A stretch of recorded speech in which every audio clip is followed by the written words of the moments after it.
I've spent, at this point in my life, I've spent years obsessing over my self-image. Not to other people, but to myself.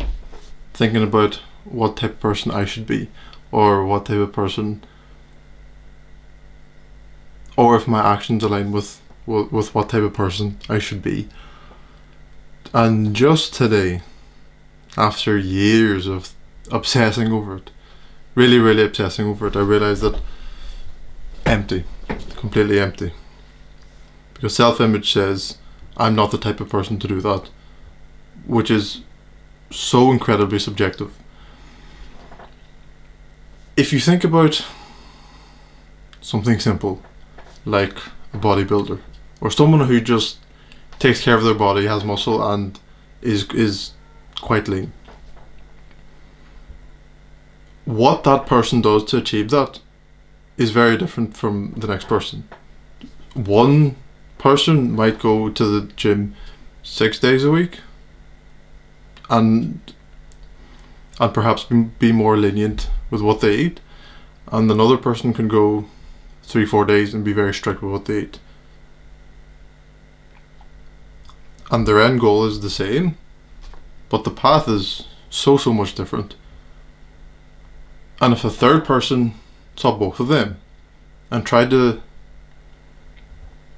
get into their mind of what a bodybuilder would do, what a muscular, disciplined man would do, whatever, it'll be empty. And the most important thing is that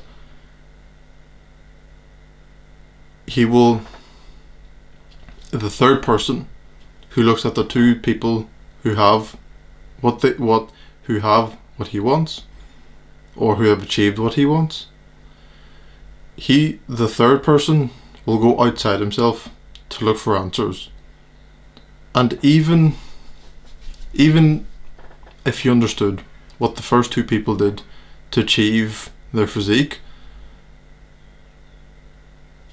if he gets that information and he follows through with it to the best of his ability, it may simply not suit him. It may not suit his lifestyle, may not suit his other goals. Perhaps, for example, going 6 days a week would be too much if he has a family, or he has different things that he wants to do. Well, no, 6 days a week isn't at 6 hours a week. No, roughly 12 hours a week, maybe. It's not unbelievable, but perhaps he wants more time to do something. So creating a self-image, which will always be based off of other successful people who have achieved what you want, will be vain, because their path will nearly certainly be different from your path.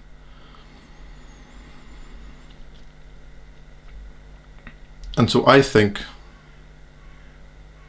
well, before I get to what I think is the antidote, self-image is vain because it doesn't focus on the end goal. It focuses on and doesn't even focus on the process.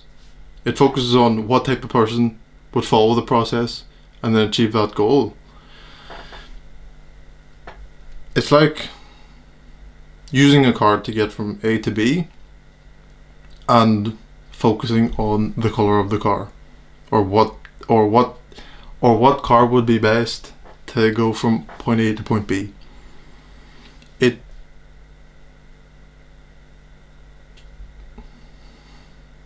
Of course, some people may worry about that with good reason, but if you're trying to go from A to B, go from A to B.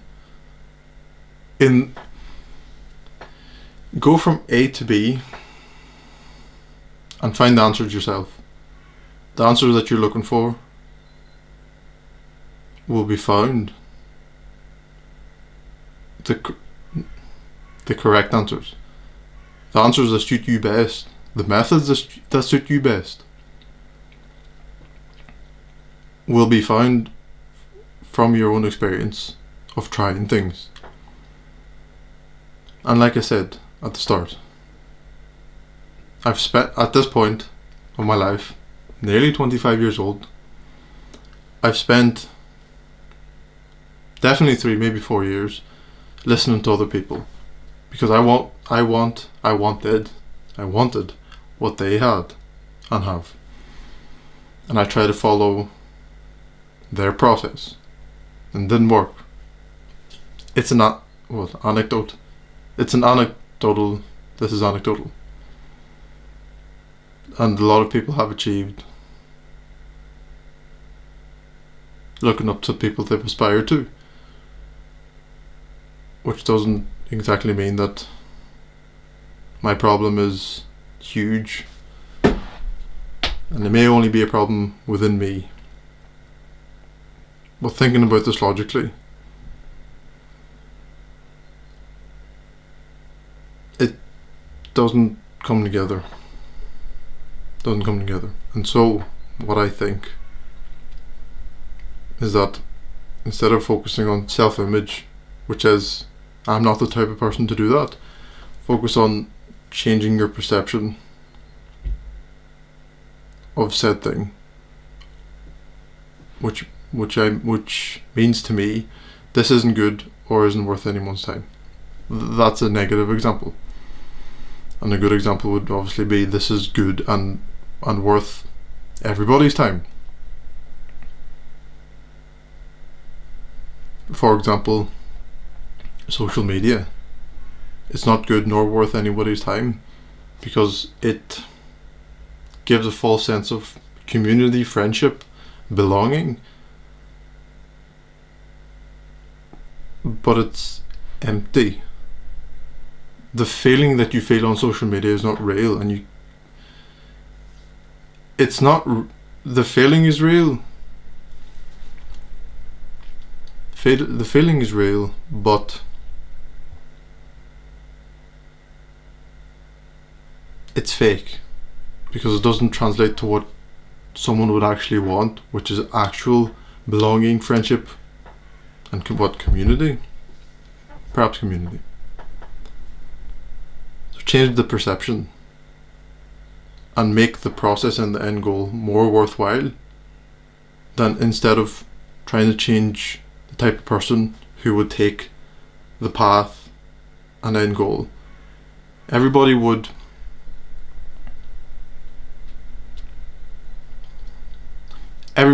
to be healthy, muscular and lean, but not everybody does it. Perhaps they don't know enough information to take the path. Perhaps they know information, but the information that they have and know doesn't tie in to their other personal needs or wants. And so the antidote to obsessing over self-image